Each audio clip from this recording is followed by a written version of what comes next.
Welcome to the Sports Card Talk Show. Sports Card Talk Show with Kevin Anderson and Lorn Walker, the Skull Brothers. Welcome to episode 135 of the Sports Card Talk Show. Friday Night Live interview tonight. Well, not live, but you know. Yeah. Friday night interview. We got Kardkiller coming to join us. Tonight. Yeah. We've been thinking about doing it for a little while now, and finally just said, let's do it. Yeah, I'm really excited to talk to him. Whenever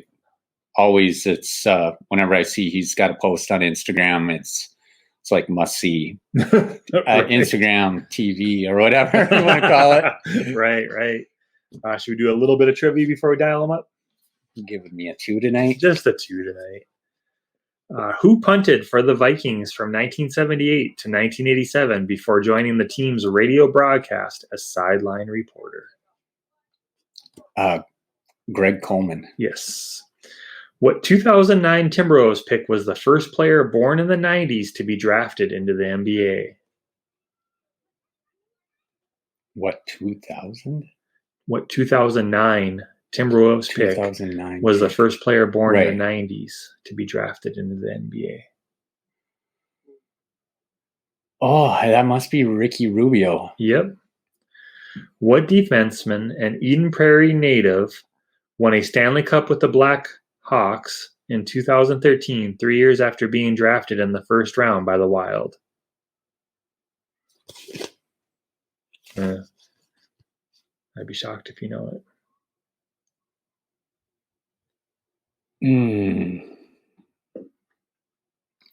I'm going to say his last name's Folan? No, Nick Leddy. Yeah.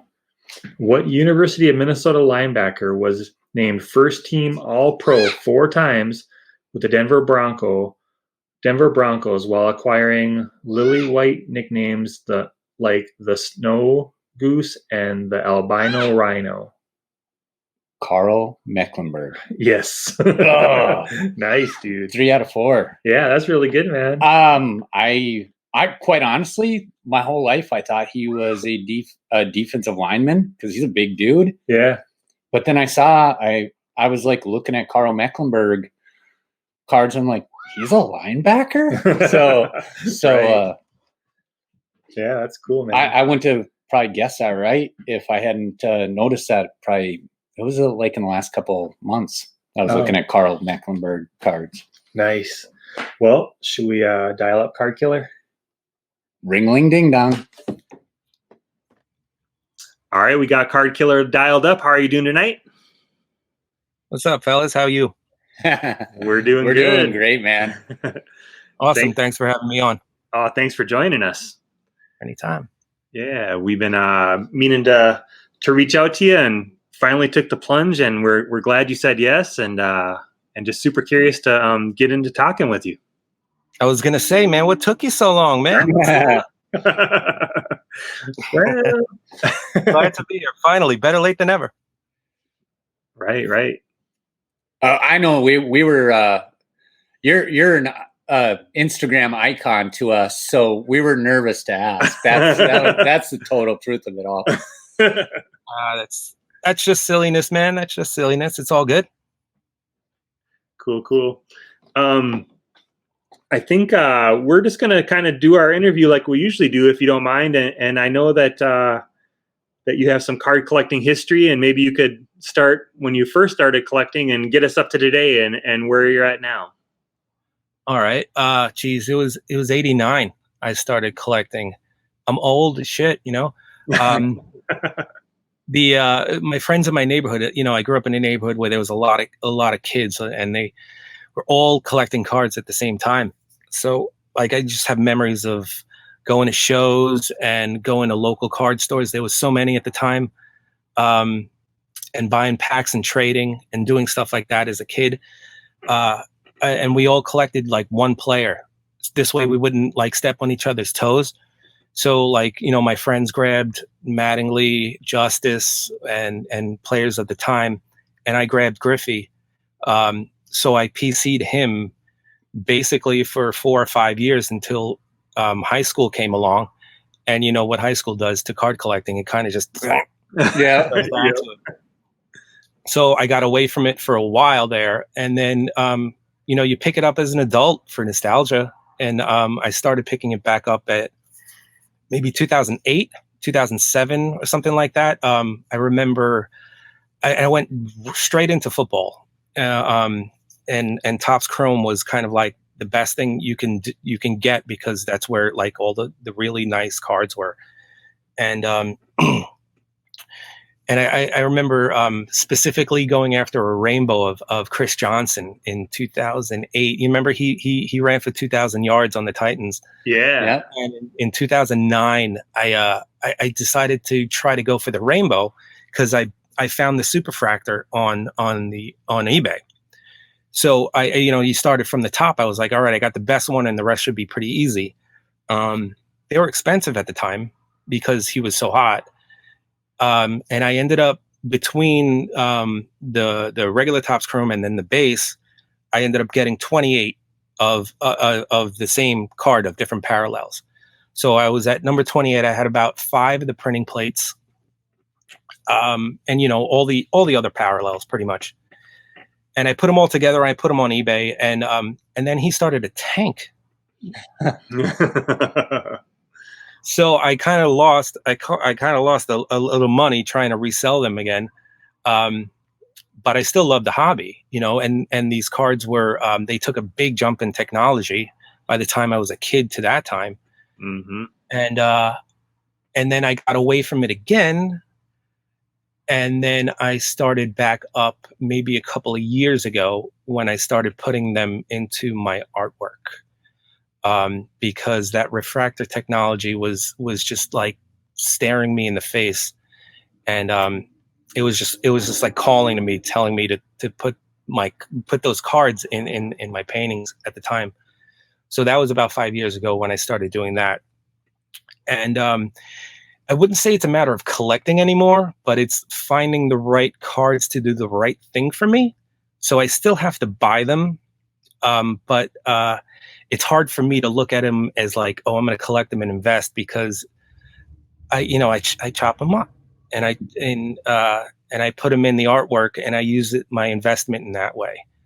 So it's a little different, but you're still way involved in the hobby. I go to shows, and I pick up cards. I have to sit in a refractor bin and just buy stacks of cards like this, and they all look at me like I'm crazy, but I show them the hats, and I'm like, well, I cut them up and I put them into those hats, and then they're like, oh, okay, this is cool. And then they're like, do you like this? Do you like that? And they get it and they understand it.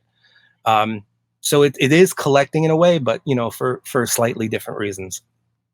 So was Chris Johnson the guy you went after in that year because was he part of your fantasy football team, or? He was the year after when he sucked.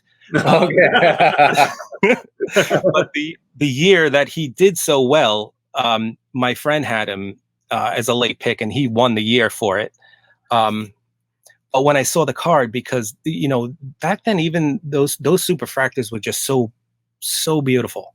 You look at the quality of that gold ring kind of design, and I got.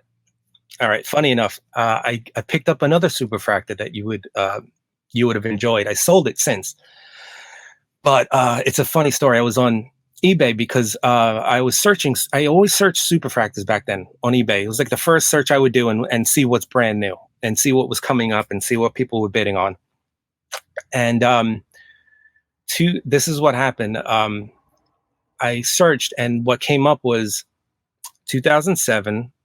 Topps Chrome, Superfractor, 101, Adrian Peterson. Oh. So I was like, okay. I looked at, and it said that there was 5 days and 23 hours remaining. So I know that he put a 6-day thing on it, and I had just caught it within the first couple of minutes. I swooped it up right away. It was in a box topper, and it was still in that box topper with that, that Topps foil hollow sticker on the top. Yeah. So it had never been open, but the box topper was scratched all to hell. And so the picture looked like it wasn't good quality, but I knew it was the box topper because he said it was the box topper. So I grabbed that card and I sent it off to BGS, and it came back a 9.5, 395s with a 10 for surface. Coincidentally enough, the surface was perfect. Right. I also sent the Chris Johnson in, which I got a 9 for. But I bought that card for $300 because that card was sitting there for $300, and I was like, "You got to be kidding me! The guy has no idea what he has."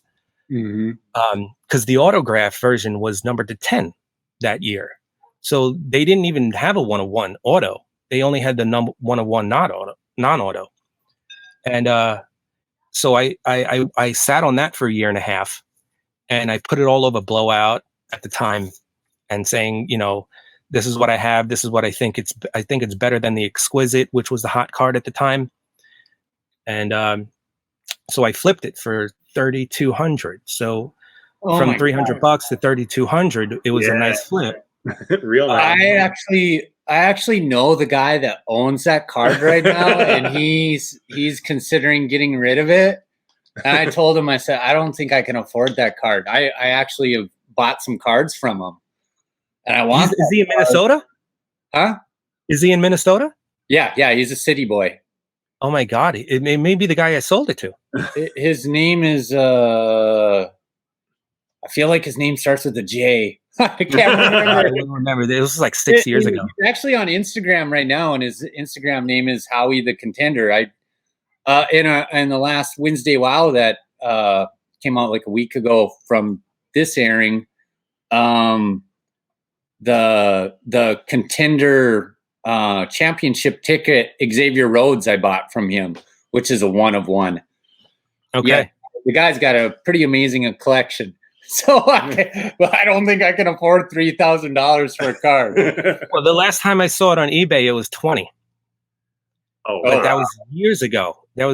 I don't know, where it is, and if it's the same guy. But the guy who bought it from me, I think he may have resold it for $6 from what I heard, and then it went from $6 to this guy trying to get $20 for it.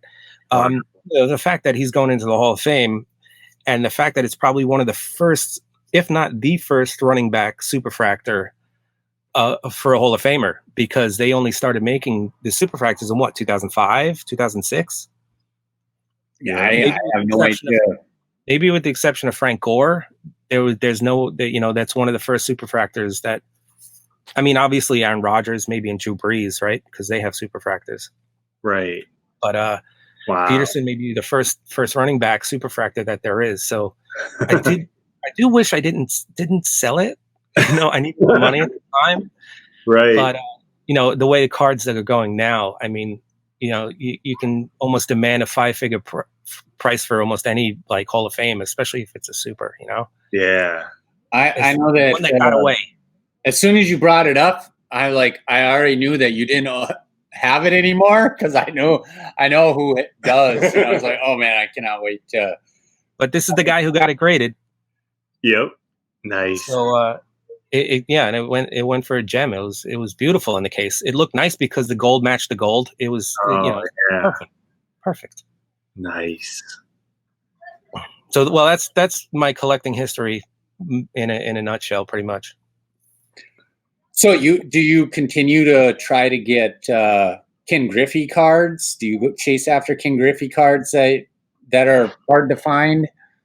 Or are you just mostly hooked on the upper deck, 89 upper deck? What I did in the first 4 or 5 years was PC on the lower end, because it was, I was, working jobs that didn't pay much. I was 14, 15 years old. So I did the best I could, and I got the cards that I liked the most. When I got older, I started to try to get other ones that I liked, when they started remaking the rookies, but they were doing like buybacks, and then they would auto them. I like those. Or if they turned the rookie into a refractor version, I would try to get those, and I would always get outbid. I was able to nab a couple maybe parallels back in the day. I tried to get a superfractor and was, just sniped at the last second. So, I mean, I've seen cards come and go, and there's a few that I want. There's a few holy grails that I don't have that I want, especially that Mantle Griffey dual auto from 94 Upper Deck. Oh I yeah. want that card. But it's usually a thing where like I'm only getting a few here and there, so it's taken a back seat for sure. The PCing right now, because also every time I get a card that I like or whatever, I try to figure out a way to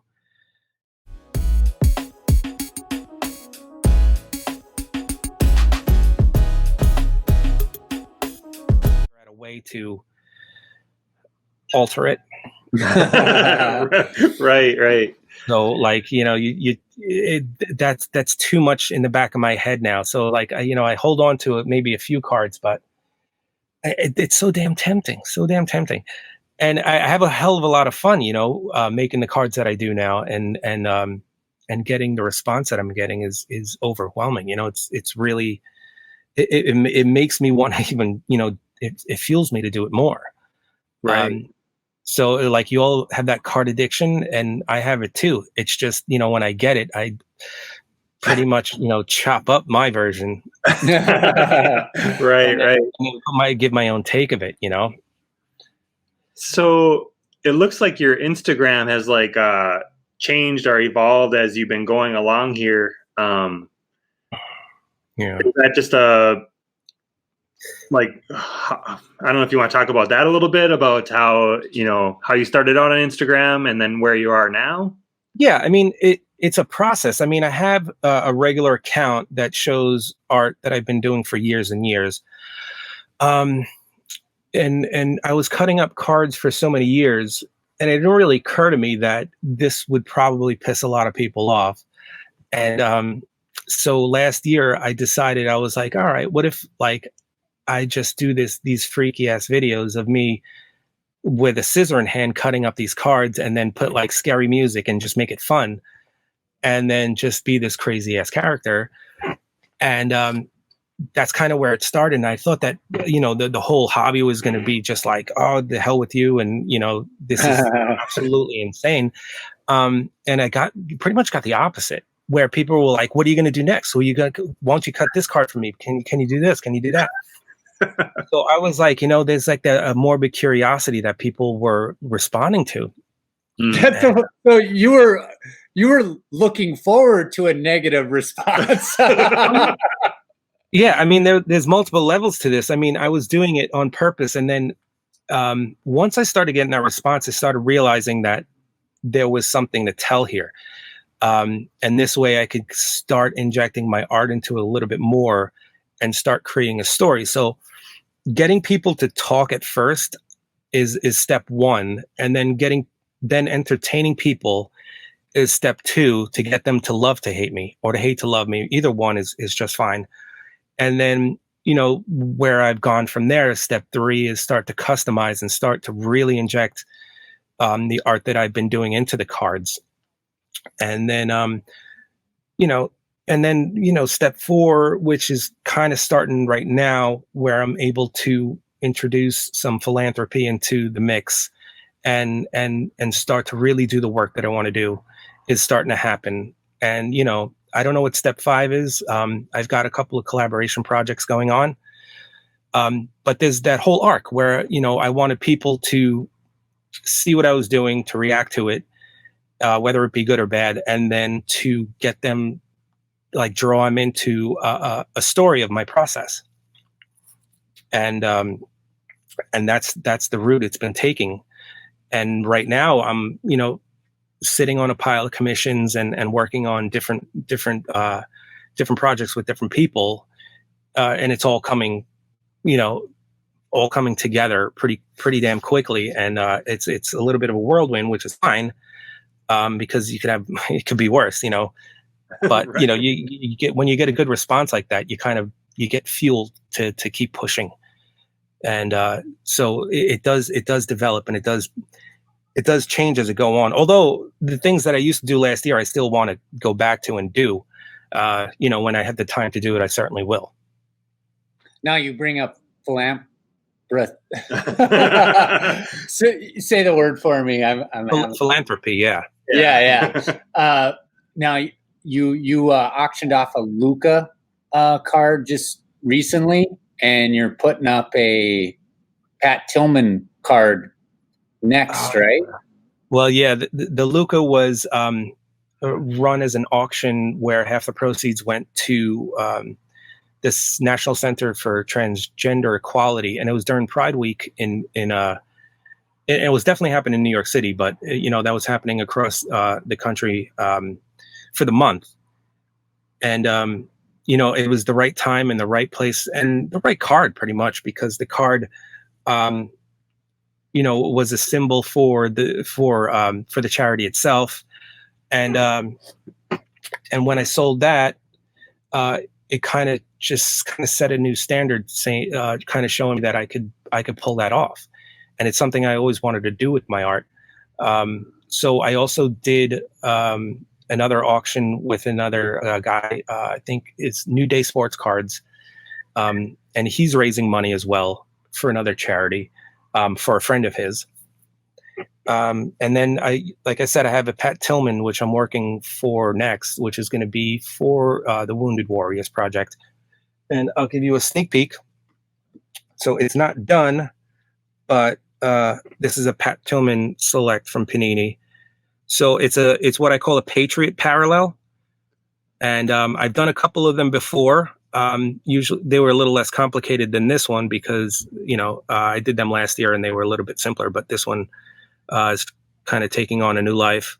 I've yet to finish the top and some of the bottom.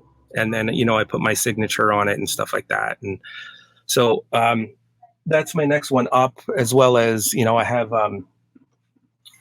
this is a hat I'm working on for someone in Canada for the Raptors. So that's coming along. It's bare in the back, but it's going to be full pretty soon. Oh, yeah. And I look forward to giving that one to a friend of mine.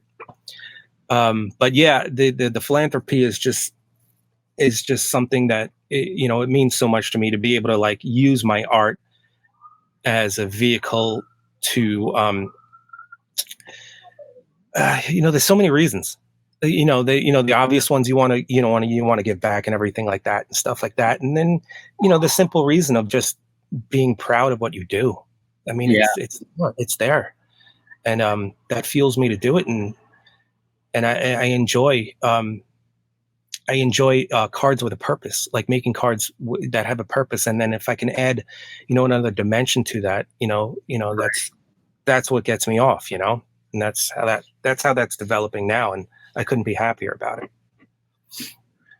The one thing that's really exploded in the hobby is everybody's chasing the 1990s basketball cards were the art cards that they came out with back then. It seems to be making a emerging again. Everybody loves the Marvels and Downtowns and just this crazy art stuff. And Topps 2020 came out with the Topps 2020 project, and man, I would just love to have seen what you would have came up with for that project. Yeah, me too. Topps, you can hit me up in the DMs. I'm available. That project came along at the right time, hit at the right moment. They had the right artists. All those guys, offering up their own, they're still doing it. The process is still going on. So it's developing as we speak. They're all pretty much slam dunk, established artists. And, it makes sense for Topps to call on them because they have their own networks. Their networks are promoting Topps for them too. It works in symbionts like that. It would be fun to do. I'm not going to deny it. I do personally believe that I sit in the realm of handmade one-of-one cards, and that prints of my work will not be translated too well. There may be ways of getting around it, but I would have to figure that out with them if that's the case. But nothing would make me happier to there will be a day where you can pull one of my 101s out of an actual pack of tops, that would just blow my mind, and hopefully maybe that day will come. God knows. I mean, it's something that you go to sleep and you dream about, but you can never imagine. You can only imagine. I don't buy packs, but if that were to happen, I might buy packs. If I knew a card killer 101 might be in that pack. Because I'm going to buy cases, Lorn. I'll be opening packs for years. Get one. Just because. Card. Well, yeah. Well, because when I was 10 years. My question: would card killer destroy a card killer 101? Oh my God, I'd burn it like a sacrifice. No, I probably wouldn't, but but when you're a kid and you're opening packs, when you're a kid, 10, 11, 12 years old, to be sitting in an opportunity to be like, one day one of your cards are going to be in this pack, it makes me like lose my mind. I would go back to being a kid in a second to be able to do that, but if you can offer that to another kid, and that kid can have that memory for the rest of his life. I mean, come on, that's like right up here for me, and in the hobby and in what I do, it's like, it couldn't be any better. Yeah. Really. Dream a dream kind of thing. Absolutely. For sure. That would be something. That would be something. Hopefully, one of those companies is listening, or we got to forward this to them. All right. But we'll talk to some of the artists that are already involved. I think they're working on projects, pitching to other companies too, to be like, let's keep it going, because they're doing Topps has done so well that that I don't think that art and cards are going anywhere anytime soon, like going anywhere like down. It's right. It's really been blowing up the last few months because artists are starting to understand that format has a huge amount of collectors, and these are people. They're basically collecting art too. They're just, they're in packs, and it's like, it's in a certain format. Yep. But those 2.5 by 3.5, they're a piece of artworks themselves. So if you can get an artist to be like, look, let's get those those card collectors to become art collectors, and we put it in that format and we present it in a way that's comfortable for them, then it would catch on, and it has. Yep. And we've been seeing it this year, and starting last year and up till now, it's been growing exponentially, pretty much week by week. Yep. One of my favorite cards growing up was always the Donruss Diamond Kings, because it was like a painting of the players, and I've always appreciated the art cards in the hobby. I love great photography too. The pose of the guy just holding the bat over his shoulder never did much for me, but if you got a good live action photo of someone sliding into a base or swinging the bat on a base, or some of my favorite cards are like Randy Moss, like mossing somebody over the top of them, up in the air. Those cards always just blew my mind. But that Thurman Munson 1970 Topps.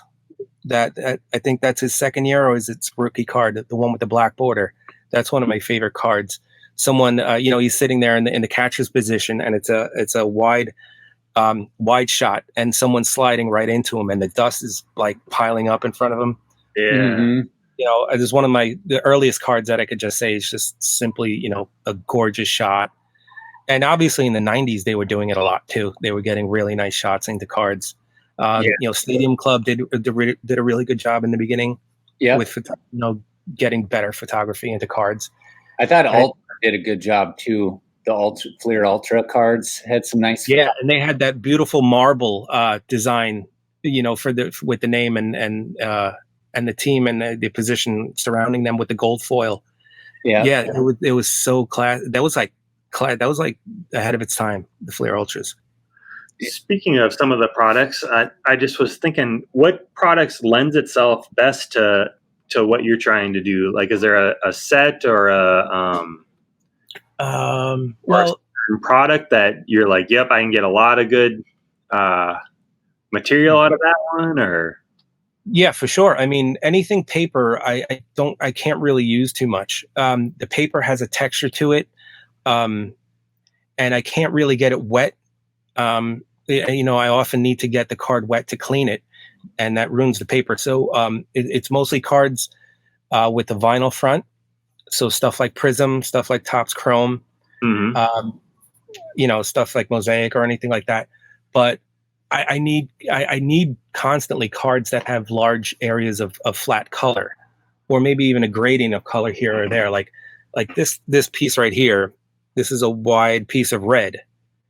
Now I need that for my Raptors hat, and this is from a 2003 Bowman Chrome football set. The box toppers had a red parallel, and they use a red background like that. So like I got a broad piece of color here that I could use. And obviously I need a whole spectrum of colors. So that's why I head to usually to shows, and I look through their refractor commons and stuff like that and pull color. Patterns don't work well for me because then, you know, it gets too busy. Yeah. Like X fractors, I don't use too much of, and like, you know, the hyper waves, you know, it's too much. But flat color and stuff like that, that's what I'm after. If anybody out there has any extra, just, you know, hit me up. I'll buy them off you. Right. Yeah. I was your care package would be like, if someone sent you a bunch of refractors of nobodies, you'd be like, yes. Perfect to me. That stuff is worth more than their weight in gold for me. For a nice example of that would be this beautiful refractor of Adrian Peterson. Oh, dude, come on. So it's not exactly a rookie year, and it's not even a second year, but what I like to do is, so now it's 2 cards. Now we got 2 cards. I know that's gotta hurt. It's gotta hurt. It did hurt. It did a little bit. But you see what happens. I love what you're doing when we were last night when I was thinking about having you on the show today. I started thinking, wait a minute, he might actually do this to Vikings cards. I was just like, oh. Then it hurt. Then it hurt a little bit. It's not malicious. I'm not going after anybody in particular. You see the beautiful color in the corner. I could use that color. Oh yeah. Actually, with this card, what I'd probably do is I'd cut out all that background and I'd customize the rest of it, and then I put like a resin coating on top of it and a piece of acetate to make it flat, and then I glue the back on, and it becomes a Kardkiller 101. Oh, nice. So it goes from a refractor, which they made thousands of, to a personalized one of a kind. Yeah. So I look at it that way, to where it's getting an upgrade. And don't worry, I might send it your way someday. So nice. Awesome. Yeah, it's I think that's the thing that really draws. Well, I know us to you. Well, for me, for sure, is everybody chases that special card, you know, and how much more special can it get than there's one. There's no question that there's one of this one card being made. That's just awesome. Yeah, I mean, I've always thought that the superfractor idea, and when that concept came into the hobby, that I was like, that's a brilliant idea, because yeah, it is manufactured scarcity, but to a degree to where you're causing a frenzy, because there's only one person who can have it at a time, and there's always someone willing to pay more for it. So it's like that anomaly, and the one thing is though that every year now you have thousands upon thousands of new one-of-ones, and that's the only thing I wish that they would scale back on how many they actually pump out. Yeah, because then it just becomes a little bit diluted, even for a one-of-one, you know, because then they're all over the place anyway, and it's like, you know, But even within one product, one player might have 6 101s. yeah, I know. And I mean, they're making so many goddamn versions. I mean, when I was first collecting in '89, the Griffey, you had about 12 or so viable rookie cards to get that were, considered good rookie cards to get, or, the ones that you can invest in. 10 years before that, you only had one. Yep. Let's say go back to 1980 or 79 where it's Ricky Henderson. There's only that one Ricky Henderson. That's it. Yep. And then with Griffey, you were like, oh man, now there's 12. God, that's so many. Now you have thousands. And it's like you could spend your entire hobby career collecting the rookie card of one player. And I think Kyler Murray had over 2,000 rookie cards this past year. So our manufacturing rookie year, they designate certain ones as being rookie cards and other ones as rookie year. Yeah. Right. Okay, I see. Whatever they got to tell themselves, right? Yeah, exactly. It's there's you're trading off manufactured scarcity with so many lines, and now all of a sudden you're not really making them scarce at all anymore. So I think when people say that there's a bubble building in the industry because the prices are going so high, I really think that may be the case, because if I want to get like a Zion Williamson rookie card, I have my choice of what, like you said, maybe even thousands. And it's like, I hope that doesn't really, kind of make things implode again, because you almost can't blame Topps and Panini, because they're just following a business model. That's just a business. You meet the demand in order to make the most money. That's right. But there's going to be a point where the bleeding is going to be too much, and I really hope that it doesn't bring the cards down too much. I hope it really keeps an interest, because if you lose too much money, then you become disenchanted, especially with so much money being invested. And I don't want that to happen to kids, and I also want to be able to have kids to afford cards, and not just the cards that they like being so far out of reach. Right. So there's a balance that seems a little out of whack. And we'll see if it comes back to more of a balanced situation someday soon. It doesn't look like it's happening now. No. This could go on for a whole nother segment, but we know several collectors that are stepping back and not opening as much, reevaluating what they're doing. They're not buying the new stuff. I just watched a collector that puts out a lot of videos. Great channel. He's like, there's no way I'm buying Chronicles basketball at $1,000 a box. There's no way, Yeah. And it's already starting to happen. It's just a matter of how fast the ripple will happen and what kind of ramifications there will be from it. It's cool. I mean, but you do have like the other aspect of artists coming into cards and keeping the conversation fresh. Yep. My question, I just thought of while we were talking, when was the first custom card that you made? How long ago was that? God, I mean, I was cutting up in January of last year. God, and then by February I started making. I started with a little Silence of the Lambs tribute, where a card was in the ditch. And, he was putting the lotion in a basket. I used the card instead of the girl down there. But that card I didn't cut up. I just pasted like a bottle of lotion on his hand.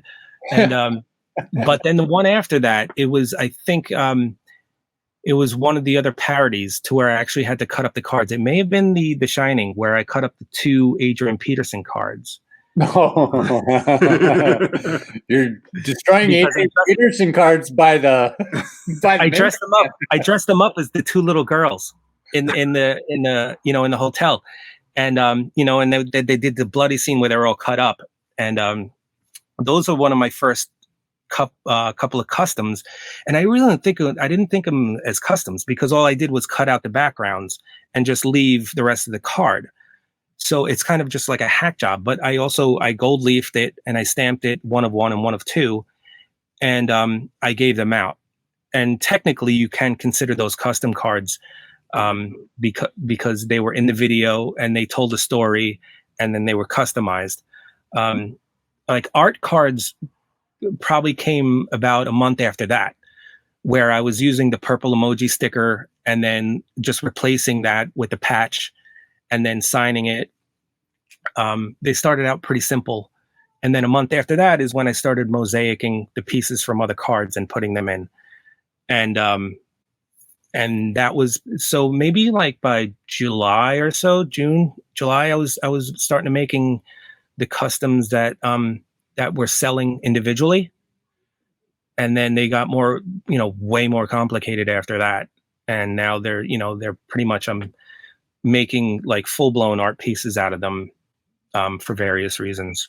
So I guess my question was, has it gotten easier for you to create a card? And it doesn't seem like it. It seems like the only way that I feel, the only way I feel like I can get away with it in my head is that if I keep pushing and if I make them harder, and if I keep pushing concepts, kind of the way my art works is that it's slightly conceptual, and I have to incorporate new ideas into the art to tell a new story.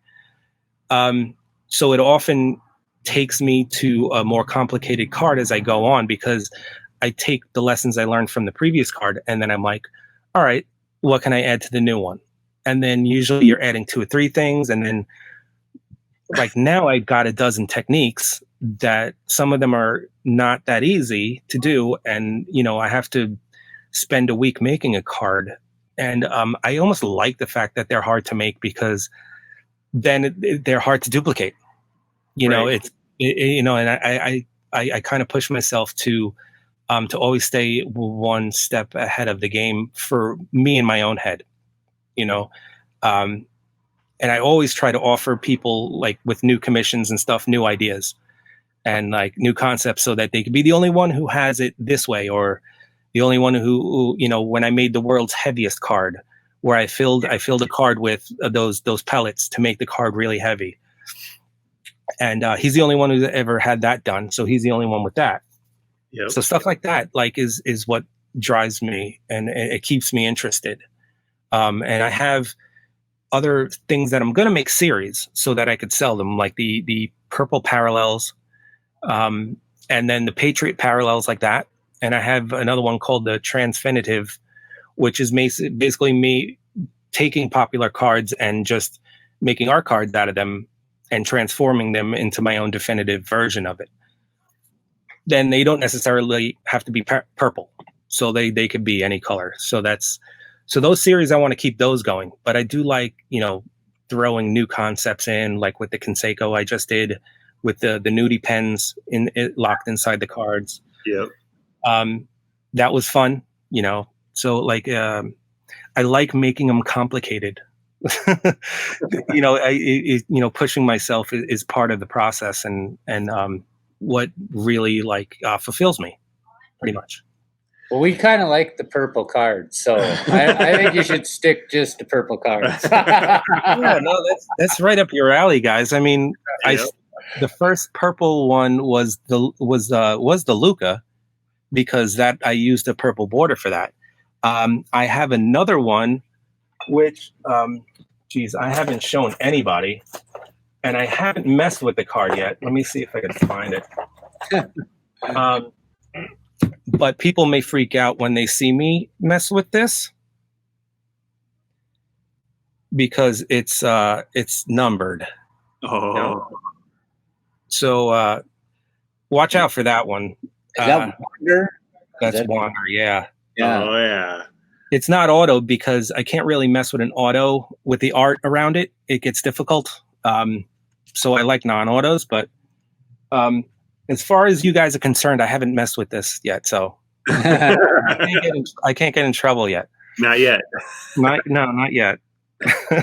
So Purple's perfect, especially for a Viking card. Keep that in mind. yeah.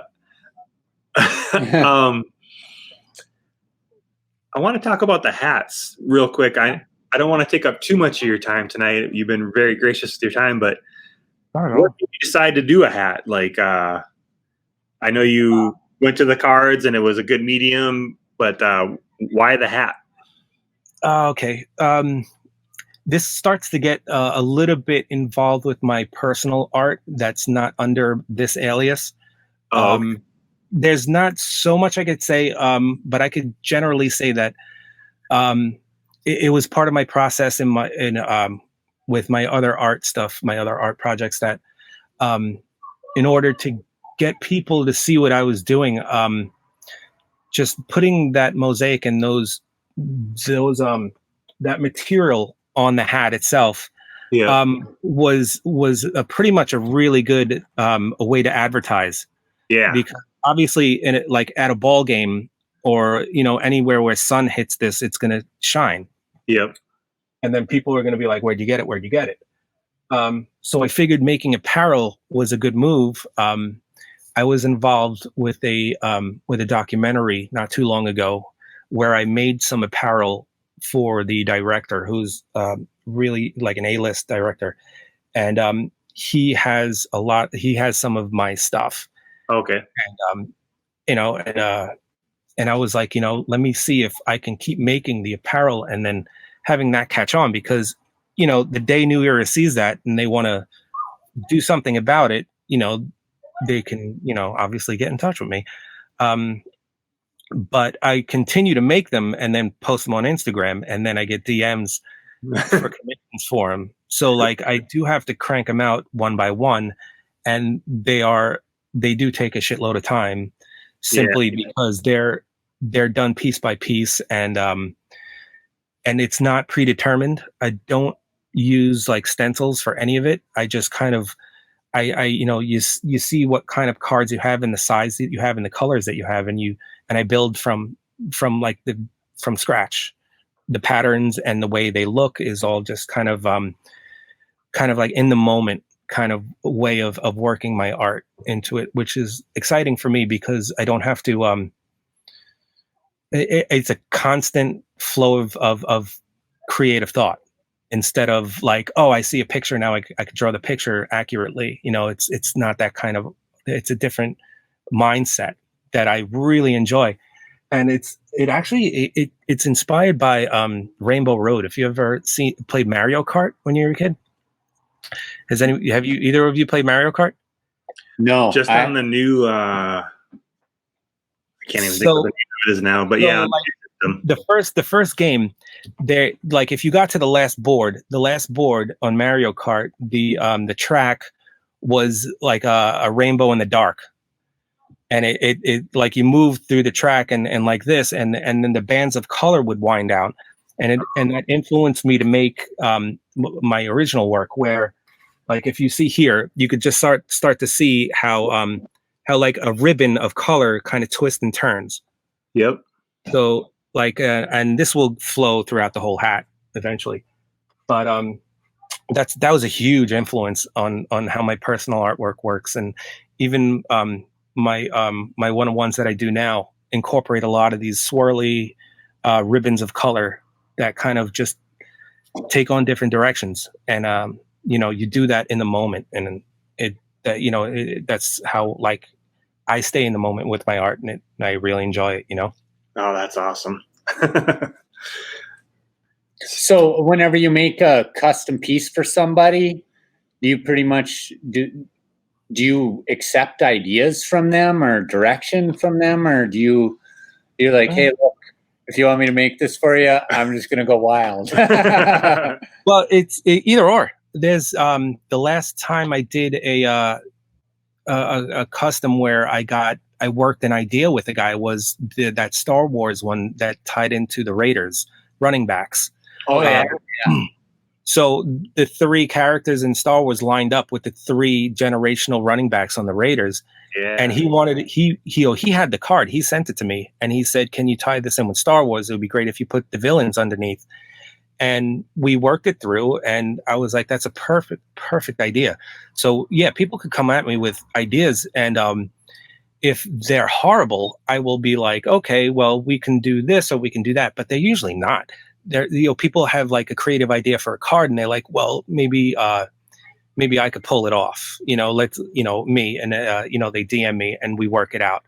But sometimes people are like, can I just send you this card and you do what you do?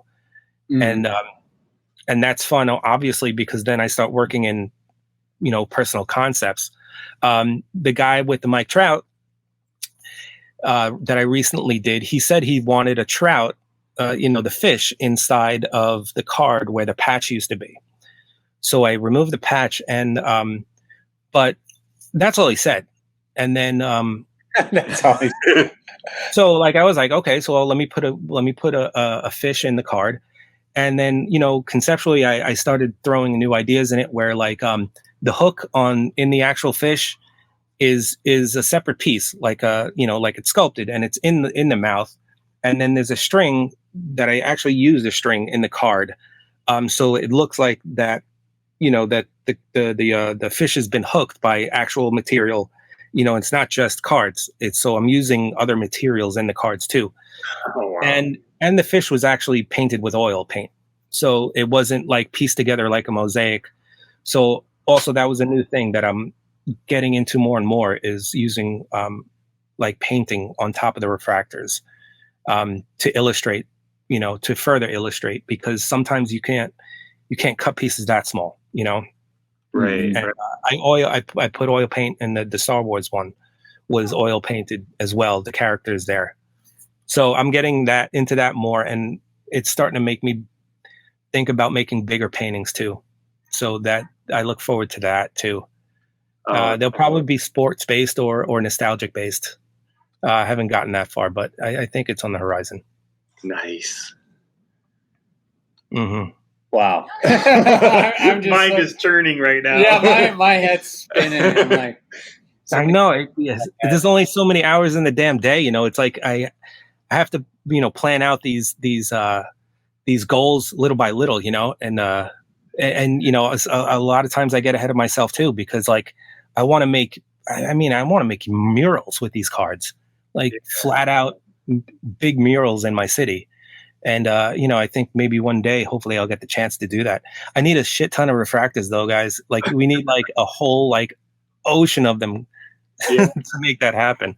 To go through your refractors, I know there's some that you could be willing to give up for sure.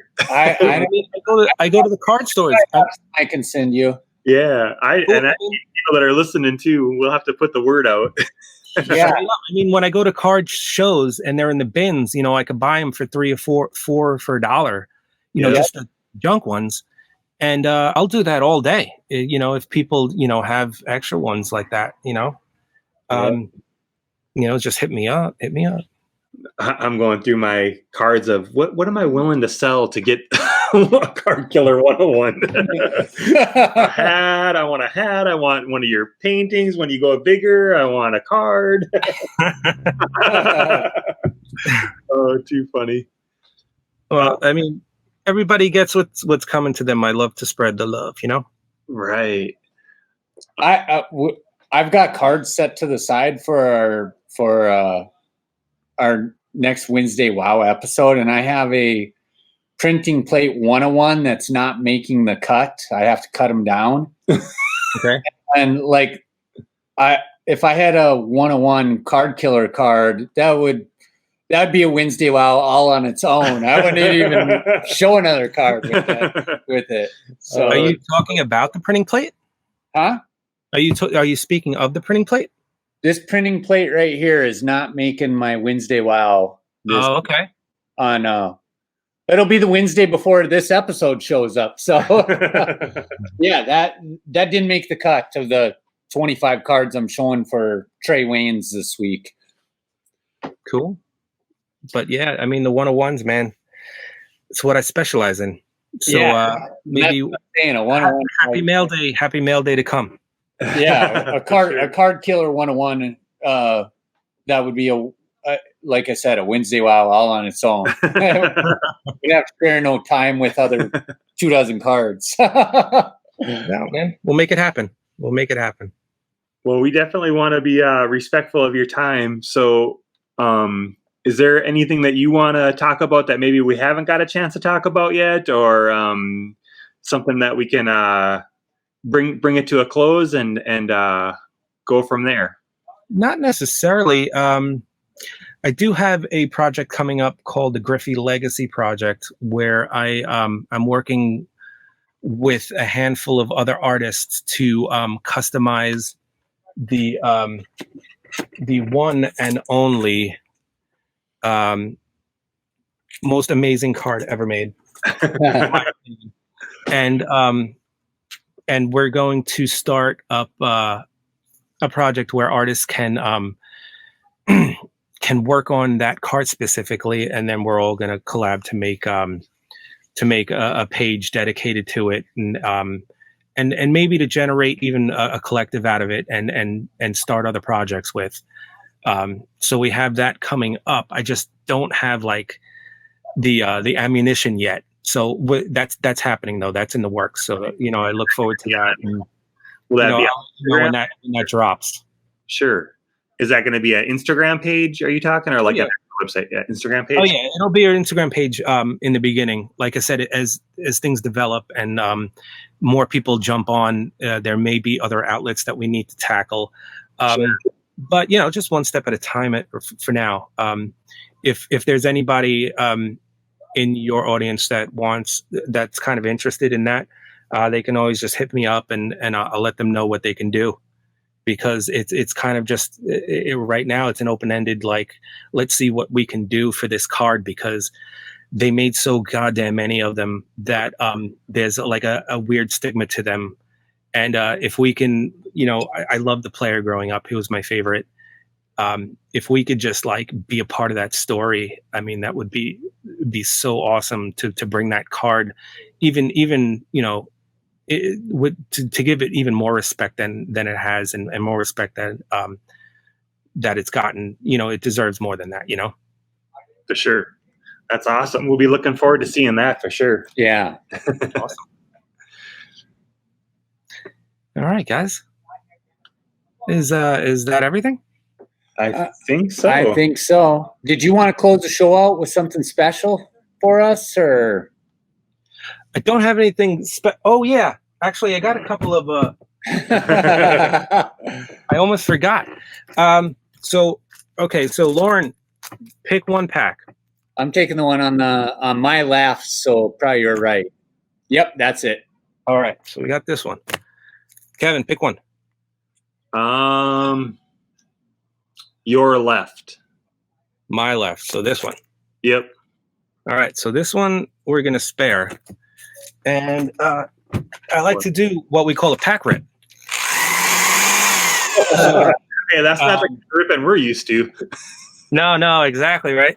So we don't know what are in these packs. I haven't tampered with them at all, and hopefully we get something good. Or depending on how you think of it, maybe you don't want me to get something good.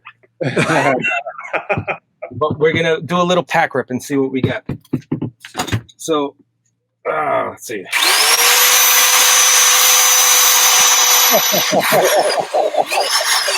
There's going to be a Viking in there. So that was a success. Oh. Is this my pack or Kevin? Oh my goodness. This time my drill bit was good. All right. So what I would do with these cards now, you guys know where they came from and how they were destroyed. I call them mayhem parallels. And I will customize these every card that are in these packs, and I'll send them to you. And you guys, feel free to do whatever you like with them. Oh, awesome! And let's hope we get a Viking. All right, Earl Thomas. Okay. Jeremy Hill. That's another base for the Bengals. Jalen Strong, super rookie. Also a base. He got it right in his gut there. He did. I like that. And then Randy Gregory rookie card. Oh, the So Cowboys. I tried to get a 2013, but my LCS only had 2015 because I wanted to see if we can get a Cordero Patterson for you. The Vikings had a It really would have been a 1-1. Stephon Diggs is in 2015. Oh, okay. All right. So we got one pack to go. And now we have Larry Fitz. Oh, the legend. yeah. Larry Legend. Giovanni Bernard, who he's on the Bengals at the time. Brandon Marshall refractor. Oh, yeah. So that's our only refractor, I think, of the bunch. And Dorial Green Beckham. Oh, I thought that guy was going to be amazing. Turned out he really didn't. No, he didn't. So let's see who he spared. All right. Safe. Le'Veon Bell. I like that jersey. Yeah, I do Oh, too. yeah. The Bumblebee. Yep. Oh my God. You would not believe what just came out. Russell Wilson. Oh, nice. Oh, nice. Nice. And okay. Ty Montgomery pink auto Oh, wow. was spared. Wow. Numbered to 75. Not a half bad running back. Not great, but still. He's still playing. Yep. Yep. I really would have loved to poke a hole in him. Yeah. And then Shane Ray is the last one. But there you go. So I will be customizing those cards for you. And then I'll send them your way. You could use them for your audience or whatever, you know. Oh, But it may come with a Viking. We'll see. awesome. I may throw a Viking in there just for shits. Cool. All right. Well, we want to thank you for your time. We really appreciate it. This was a lot of fun. Check them out on Instagram. So many great things on there. Awesome page, all that fun stuff. You can easily lose an hour just checking out Card Killer's Instagram page. Totally. Yeah, have fun, man. It's been a blast. Thank you guys so much for having me. All right. So episode 135 with Card Killer in the books. Skull Brothers out.